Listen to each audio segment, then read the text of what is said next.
На денешната пресконференција, градоначалникот на општина Велес Аце Коцевски извести дека одржана 10-та седница на општинскиот штаб за заштита и спасување, на која присуствувале представници на голем број локални и национални установи, како и здруженија на граѓани, со цел да бидат комплетно добро и спремно информирани за справување со ситуацијата со корона кризата.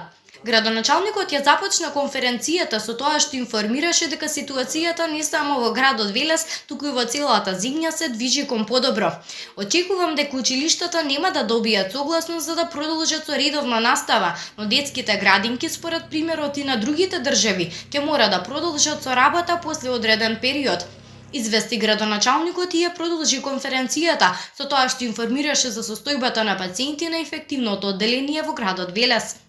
Во моментов во инфективното одделение во општата болница во Велес има 16 лежачки пациенти, 14 од нив се позитивни, 2 се негативни, не е потврдено дали се позитивни и еден е со потешка клиничка состојба, кој веројатно ќе биде пренесен на инфективната клиника во Скопје. Во Велес има 3 пункта кои што функционираат на Министерството за внатрешни работи за контрола на влезовите во градот.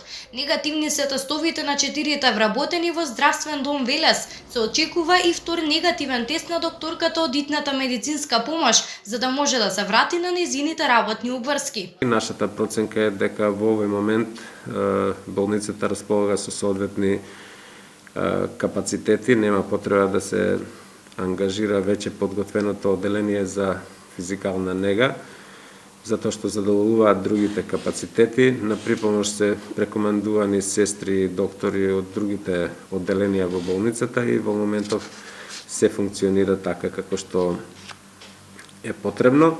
Ставот на градоначалникот Коцевски е дека Велес е направено исклучен од општините кои се најзагрозени и кои имаат привилегија да добијат поголема помош од државата во вид на медицинска заштитна опрема.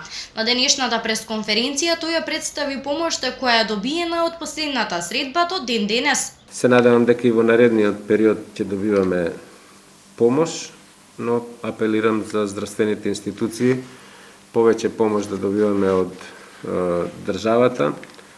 И заклучок на штабот е да не бидат неправедно запоставени во наредниот период докторите и вработените во ординациите за примарна здравствена заштита и специјалистичките ординации, кои се први изложени на удар од опасноста да бидат инфицирани и дека треба и ним да им се помогне со доделување на заштитна опрема, без оглед дали од донатори или од страна на Министерството за здравство.